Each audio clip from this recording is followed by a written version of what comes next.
What is up, my people? Welcome to Fellowship Bible Church's Sermon Spotlight, where we are coming at you each and every week with a fresh service to debrief in an effort to send biblical truth.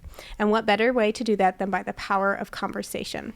I'm Emma Kate in the host seat today, and joining us we have on my right, Mark Francis. Hello, how are you? Welcome, Emma Kate. Thank you. We're playing musical chairs, musical podcast today. Yeah. I love it. Yeah. Thanks for being here. Yeah, thank you.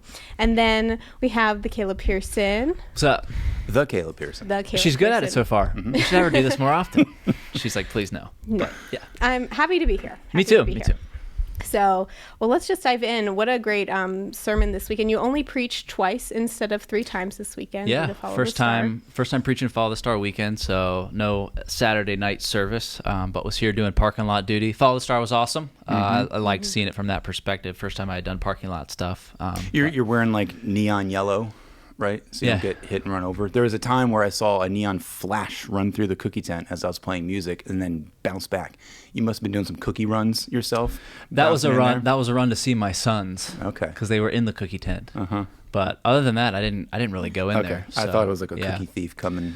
No, they brought us food. It was cool. It was good to see it from that perspective. But Did anyway, he it tell was a you big what weekend. He used though to direct the cars? No. Oh, I used my lightsabers.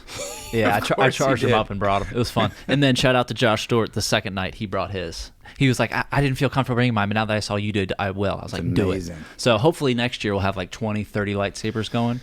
And then there's a 5-year plan where it's only lightsabers. Yeah, it in the Follow the Star budget. That's the Caleb Pearson 5-year plan. I don't think that's the FBC 5-year plan. Sam Meyer's listening to this like, nope. But yeah, it was fun. Yeah. But yes, only preached Sunday, so that was new. But. Gotcha. Well, I'll come your way, Mark. Do you have any thoughts, questions, responses to the sermon this weekend? I mean, so when I saw this passage, and as we're going to cover this in the Christmas season, I love it. It is one of my favorite passages. Even a little tidbit growing up, my parents had a minivan, and the license plate was PHLPN 2. Wow. So like, I even remember asking my dad, why that? He's like, go read it. And so just the idea of Christ emptying himself. So Caleb, I'll give you a quick shout out. I mean, that to me was one of the more succinct explanations of the idea of emptying himself and not having a thing to be grasped. And so I don't know if I can even repeat it. If you can't, just go back and listen to the sermon, because it was really cool to be able to break that down in a tangible way of that not he's grasping at straws and I can't get this, or that he's not God, but this idea that he just easily sets it aside, right? And he's not trying to attain that, but yet throughout Scripture we still know he's God, right? And so there's that disconnect, which is why it was such a neat and important unpacking that Mark did of the difference of Son of God, Son of Man earlier in the series. To have that as a foundation to me is key for this passage. Oh, yeah. No, I definitely agree with that. And that's why, even the word used there, to be grasped, is really to be exercised or used. So it's not that he didn't have it, it's that he chose not to use it. But to package in the Christmas season this idea that we do have a God of expression. One thing that we could have talked about is religion almost paints God as a God of suppression, that he's not an emotional God or a demonstrative in nature God, but our God is. He is quite the expressor, and this is obviously the story of the gospel is a great expression, but whatever that title of humanity, I think I went to Matthew, was that Son of Man. He's expressing certain things as a Son of Man, and he's expressing other things as Son of God, and he is both. So define expression then. Why use that in the title then? Where did that come from? And when you use the word expression, it can mean it's an emotion, you're excited. Sure. Yeah. So unpack that a bit more for us. Yeah, I would just say a vivid demonstration and an action, right? So the intro of the sermon kind of built towards this attitude and action. Philippians 2 gives us that, Christ's attitude and his action. And so if we're going to understand that hypostatic union, fully God, fully man, it's not a matter of does he have it or doesn't he? Because that could be easy to read the passage and say, oh, he emptied himself. Oh, so he wasn't fully God. Or he didn't grasp it. Oh, he couldn't be fully God. Obviously, none of that's true. So it does boil down to what he is demonstrating? Is he withholding certain things? Is he withholding his total capacity? And when we see other biblical accounts, the places I didn't go but maybe could have, was like the Transfiguration. Is like God was always restraining himself. If God's revealing himself to us, there's a degree to which he's restrained a little bit compared to his full glory and his full manifestation. And so then once you try to just raise the value of that story of it's actually the expression of the gift in the humanity of Christ. And so one thing I had in a draft that didn't end up kind of staying in there was I don't think the expression of the gift was in God's divinity.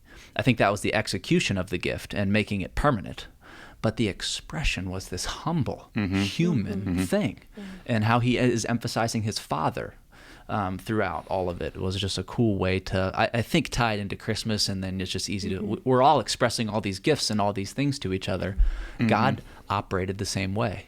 Yeah, and we are focusing a lot more on Christ, but even in the Philippians passage, it's directed to have this attitude Among yourselves. So there is this model that, again, that Christ is obviously our model, but for this specific topic of emptying himself and being this humility and this humble person that we're called to emulate. Obviously, we can't even fathom what he did. Right? It's an amazing thought, but that we're still to emulate that in some way or model that humility and to have that just complete, emptying of ourselves to where like we're not even, don't think highly of yourself in that way. Yeah. And Philippians just goes on with that. It's a great just example. Well, it's interesting because there's a lot of commentaries out there. There's probably a lot of Christmas season usage of Philippians 2, 6 through 11, the Jesus story. But the context is verse 5, have the same attitude among yourselves. And so I didn't want to negate that or forget about it either. And so to me, it spoke application. Yes, it's a very spiritually deep passage, but the context of it is application, how we can actually live among one another within the body of Christ in the Christmas season and all that stuff. So I chose in the intro, just lean practical and then kind of end practical on here's what we can do. And then that builds to love God and love others. That's what Christ did to the perfect degree. So it's kind of... Something I really loved is that one of the examples you used was very modern day, and you talked about your trip to Israel and standing at Golgotha and looking over this bus parking lot and, to illustrate the humility of Christ, that where he died, that plan was fulfilled is now a bus parking lot. And I was thinking, because I was on the trip, Mark, you were also on that trip. I was there with you guys. So, I mean, Caleb, did I need to hold your hand in that moment? Sorry, hold I on, need some assistance. Yeah. I mean, I didn't see just the distress that you presented. Okay, good, but yes. good. I'm glad you didn't. But she's claiming she didn't. Her group might not have even went to Golgotha. But you were with me, right? We did. I don't know. When it was raining, we were there, right? We were there. Yes. Okay. Yes. I do know. It was a heart thing. It wasn't an outward, but it was a. It was a frustration. Yeah, Caleb constantly had to check your heart on that trip, constantly just, being moody and depressed with the rain or where are we going or why are these people going? No. It was an amazing trip. And you're right. I mean, but there was a cool just story to unpack of just what's going on around here. I want to just fix things and God, just can't you make this right? Yeah. Zap all these people, Right. It's the Jonah Nineveh story. Yeah. It can be easy to see ourselves in that sort of frustration or in Peter's shoes where he's like, Lord, I'm not going to let that happen to you. No way. You deserve better than that. And then Jesus is just trying to hit the nail on the head. What I deserve is not the issue here. You need saving. Would you zip it and let this happen? I love you, But one thing I didn't mention and maybe could have was like, this is such a story of humility, but his second coming is going to be different. We want the excellence and the marveling and the glory now, but it can be something to look forward to because Christ is coming again, and it will be different. It's not going to be a manger in the middle of nowhere. It will be the kind of things we might want it to be or whatever. And so while we're still living this day and age, like I appreciate you, Emma, saying it's a modern day example, but that's always been, it's still a story of humility. And hopefully it is as we model ourselves, right? And to try to throw that out there of our God is not a God of religion. He's a God of relationship. Follow the Star Weekend, it's like, okay, how do we balance being 12 weeks into a Christology series, but maybe somebody here for the first time? or somebody who didn't know anything about Fellowship Bible Church or what we've been studying, but they went through Follow the Star and then maybe checked out the church. Like, how do you get both audiences? Somebody who has never heard this message and somebody who has heard it 1,000 times. So you try to, I think it's a delicate balance, really, no matter when you're, or what you're teaching. Yeah. But And I thought you did a good job with that when you were talking about what did God emphasize, basically doing a run through of John of like, okay, what is Christ saying? What is he, emphasizing in these specific verses? And I wanted to ask, was there any verses that didn't quite make that cut? Because I'm sure that was hard to go through. Yeah, definitely. And it's something you really want to think through carefully if you're teaching, because once you start yanking stuff out of context or you fly too quickly, make it clear why you're doing this if you're going to survey like that. But I even had some questions come in after the sermon of like, okay, well, what about when I use the example of him saying, Father, forgive them, they know not what they do. But what also about the prayer in Gethsemane when he says, Father, take this cup from me? That might actually sound a little bit like, wait a second, was Jesus having second thoughts? Is he trying to bail out? How is he emphasizing his Father the whole time? I'm doing my Father's will. I'm doing my Father's will. Why is he going to hop in a garden and pray, Father, I don't want to do your will. Please take this from me. Well, no, what he's demonstrating is his humanity in that moment, in that prayer. He was experiencing the flesh, right? Luke's account of him sweating blood and him explaining the sorrow that Jesus was feeling. He's demonstrating both divinity and humanity throughout all these stories. So there were certainly a bunch of examples where he is talking to his Father. I think most of my examples, they weren't really prayers.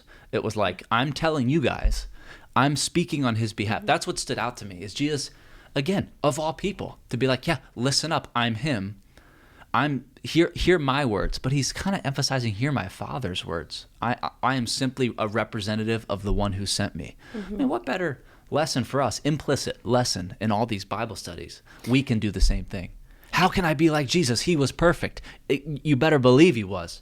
But we can actually say a lot of the things he said, because he said, I'm here on my Father's behalf. His message is my message. That's how there's the beauty of him being human and having flesh, because he can associate with our feelings, and we can look to him and say he is kind of our mediator in that way, and that he has gone through all the things that we've gone through, but at the same time, he was God. And so that, again, I keep going back to that foundation of the hypostatic union and how we just can't fathom what he looked at, and or not what he looked at, but what he did, and how we can view the Gospels through that lens is fascinating. Where our worship ministry team, just a quick story, we're preparing for the book of Mark, because we've heard rumor that might be another topic that we're going to go through another book of the Bible. And each week, we're going through one chapter at a time. And having this Christology series currently being taught right now, as we're going through the Gospel of Mark, and this could be said for any Gospel, one chapter at a time, seeing the duality there, seeing how, yes, he is human, and then, yes, he is showing his deity right there. And so we read the Transfiguration chapter this morning. And just, again, it stands out loud and clear of, man, how when he casts out demons, how he knew exactly what kind of demon it was, and how all these things, and how he could read the minds of the Pharisees and call them out, or how he knew what the disciples were saying, down the road as they're walking. So many different things. You're like, that's his deity on display. Yeah. But then there's the humanity on display as well. And so that's what I appreciate about this series. And any one of us can go through and read a gospel passage in that way and look at that. Just make observations to see, who was Jesus? How did he act? So those questions that you pose to your seventh graders is great. Of just looking at a passage of what was it? Who is Jesus? Who are the other people? Where were they? What were they doing? Something like that, right? And just making those observations is going to just have God jump out of the pages to you of him on display. And that's what makes God more vibrant. Whichever you just painted the picture, he's a God of expression. He's expressing divinity. He's expressing humanity. He had to be fully human to die, and he had to be fully God to beat it, death. And so we understand both. We appreciate both. And there's just such it's so deep. All this stuff is so deep, and it's humbling to study and go through. and be like, okay, this is not just we're not just sitting through this because it's Christmas, but this has implications for our lives. And I think it will continue to inform the studies we have moving forward. I hope so. Yeah. For sure. Yeah. I mean, as a church, it's kind of cool that you build on things. We're still referencing Daniel or Isaiah studies, Romans. I mean, you go back all the different things over the last several years, and I hope that if you've been a part of the church, that you're growing in your faith and can reference back and have more of those just associations of what God is teaching us through Scripture. And having a variety of you guys teaching from the pulpit is great. Yeah, yeah. No, I think this series has been really incredible. And a theology trend I'm seeing on social media right now is saying Jesus is great, but he's not fully God. He's not divine. And so I think it's so important that at this time now that we as a church are going through this and saying, no, he is fully human and he's also fully God, when culture and so many things are saying, no, that's not true anymore. It's a great point. I had lunch with somebody from FBC yesterday who brought friends that are associated with kind of an Afghan refugee family and brought them. And they're like, oh, yeah, I know the Christmas story, and they're Muslim, right? And so as the story goes, again, this is third-hand story, so I apologize, but they walked through the different stations of Follow the Star and said, okay, Jesus was God? That was a shock to them. And the FBC friend was like, yeah, Jesus is God. And so as that then settled in, they're like, what? Why is there hay and straw here? They were pointing out that and why is there a donkey? So as they're going through, they were asking these questions to our FBC friend. And so he then started to continue to unpack that. They were wrestling with the deity of Christ and his humanity in this visual narration of the story. And so I don't know the end result of all those conversations. It's ongoing as God plants seeds in that family's life.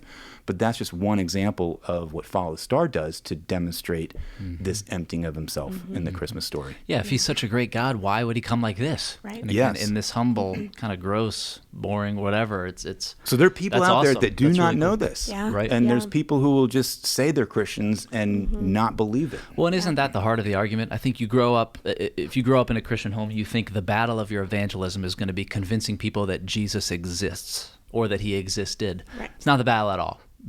Any historian worth their while knows he existed. The most important question came up in the sermon: who are you? Right? None of those Pharisees were arguing that he was there in front of them, but it all comes down to who was he? Was he just a nice guy? Was he a role model? Was he a prophet? A Jehovah's Witness? Do they go far enough? How far is far enough when it comes to Christ? And if anything, I think FBC's Christology series is go as far as you possibly can and then double it, because it comes down to Christ. It always has. I was struck in my study just this idea of two things sort of related to the Christmas story. One is, how cool is it that Jesus specifies, I have a place for you. He doesn't just say you're getting into heaven. He mentions a room, like a smaller place for you. It's almost an intimate invitation. Jesus prepares a place for us. We didn't prepare a place for him when he came to us. We're terrible hosts compared to him. Right. Second thing, oh shoot, I might have just lost it. I'm following you. Of just like, I totally lost it. That question of who are you? Sitting in that seat sometimes gets to you. Yeah. I can tell. Mark Carey's rubbing off me. What are we talking about? But no, it's that, again, just the most important question of who are you? Oh, I got it. It's back. Good. The Bible says we are made in God's image, and then Christ came in the likeness of men. And so this chasm, right, between God and us is only as wide as we understand it to be due to our ignorance of who Christ is and who we were designed to be. There's something beautiful about that both and, that we carry the image of God. Okay, that helps missional living. That helps an understanding of how we can interact with one another, how we can actually value one another. But then there's one missing piece to that, and it's Christ had to be made in our likeness in order for this to actually happen. And so it really does, in that sense, all boil down to him, which is just, I think you can do that, again, no matter what you study and where you are. But what does it have to do with Jesus? This Christmas season seems fresh to me. I don't know. That's cool. Like there's just knowing that we're learning together more about Christ in this way. And as we're rolling into the Christmas season, that he, became a baby. Yeah. It just becomes more and more of an amazing miraculous That's fact, good. you know? I don't want to like move past that. Yeah. I appreciate you saying that. This Christmas seems fresh. How long have you been a believer? I'm like Mark Carey when I was 4. Okay. So, and you've been on yeah. staff here how long? Oh, like 15 plus. Been Doing around the church Christmas 30 services and all this other stuff. Yep. So it's cool. It's Yep. encouraging and cool to hear you say it. It feels fresh. It almost feels new, or it feels exciting. Yeah. And I remember that Mark Carey coming to us months ago saying that was his prayer. And I'm not just saying that. Sure. I mean, Right. like that Yep. for our church to behold him in a fresh new way. Yeah. Oh yeah. Well, Yeah. and I share that same sentiment. My dad read Luke chapter 2 to us every year, Christmas morning, and I grew from being like, hurry up and finish so I can open these gifts, to enjoying it. And now I'm doing it with my sons. Now last year, Sammy was too dumb to know what was going on, but this year he'll be on my lap and kind of, what's this Bible thing you have? And so I think it's fresh too. And I'm excited year over year with my kids to be like, okay, no matter how familiar this story is to me, it ain't familiar to them at all. Right. And so we're And setting there's the tone. and have to have that perspective. There's others around us who Yeah. don't have that fresh perspective as well. Absolutely. You know, don't assume, and so be clear. I'll just parrot back something that I heard from Mark Carey this morning again. There are enough people don't know how to clearly articulate the gospel, and so how can we as a church, you know, and not as a church, but us personally, Yeah. own it and easily articulate it? I think you can know it, but as I can tell you from a musician standpoint, I can mentally rehearse songs all day long. But until I get up there and actually start playing it and singing it out loud, it's a different story. You know, so there's something to be said of rehearsing that concept amongst yourselves starts with your family, your kids at home, your parents, your aunts, your uncles, your coworkers, to be able to externally process what the gospel is, I think is a lost art, and we should practice it. Yeah. You know, It's good, and give people an opportunity to hear it. The same goes for our community, right? Like shout out to Chad Ballantyne as well. I was on parking duty. The busier it got, he would just come over the radio once an hour. Boy, the more people are here, the more people get to hear Christ. And that was his reminder to the whole team. Like, this is going to be crazy or whatever. We end up sending people to victory. We're at capacity.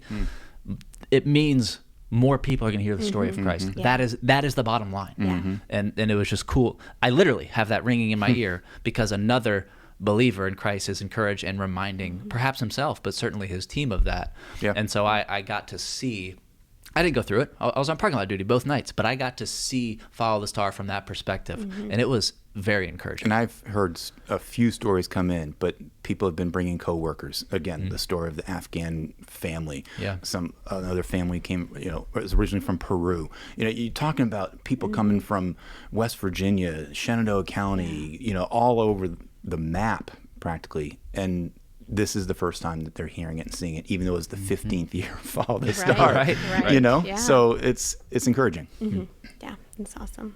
So, all right. Well, that about wraps it up. Unless Mark, do you have any other final comments? Yeah, talking about fresh and just being a unique season, Christmas Eve. Don't let that fall by the wayside, guys, because I'm excited as I've been preparing for the music and the songs with the worship team and the content. We are going to be 2 weeks from today. Yeah, 2 weeks from today. Wow. We're going to, just a little preview, we're going to be reviewing this sermon series. Okay. And telling the Christmas story from the lens of what we've been learning over these last several weeks. And so I'm excited about some of the things that we're going to try to accomplish in the middle of that time, but allow a great time of response and worship and beholding him. So 11 o'clock, 5 o'clock, 7 o'clock are the times. So put it on your calendar. 11 o'clock is going to have nursery and preschool. So for all families out there. And I'll just say, I mean, historically 5 o'clock is the busiest one. So I'm not going to skew and shift numbers or shift your schedule, but if you were able to come to 11 or 7, you might be able to get a seat better than if you came to 5. So Yeah. I don't know if I'm going to now be skewing the numbers around. Next week, Now, we'll be like, please come all to of a sudden, 7. No, I'm kidding. all of a sudden, Yeah. 5 o'clock is empty because Right. we're calling people to come otherwise. Yeah. But no, so Yep. just I'm excited about that and what it's going to be as a culmination, in a sense, of this series. Yeah. I really appreciate how the worship team each Christmas Eve, I've been here, I don't know, almost 10 years. And I feel like each Christmas Eve service has been different, but each time I walk away with my focus firmly fixed on God. And I'm just so excited for all the work that you guys put in to make that happen. So It's thank fun. you. It's worth all the work. Yeah. Yeah. Yeah. So, Caleb, any final thoughts before we close out? No, thank you for having me. Appreciate you hosting. Thank you. And so thank you, our listeners, for being a part of our episode today. For those who are listening and watching, remember, we always love to hear from you, and you can do that by sending your thoughts, questions, requests at fbcva.org/podcast, and you can write us there. And if you know of anyone who hasn't checked out our Sermon Spotlight podcast, remind them that they can follow us on YouTube, Apple Podcasts, Spotify, or wherever they get their podcasts. And we also have 2 other podcasts here. We have the Fellowship Family and the Global Church podcast. And the fact of the matter, guys, is that sermons are not meant to take an hour, but rather transform a lifetime. Until next week, much love and God bless.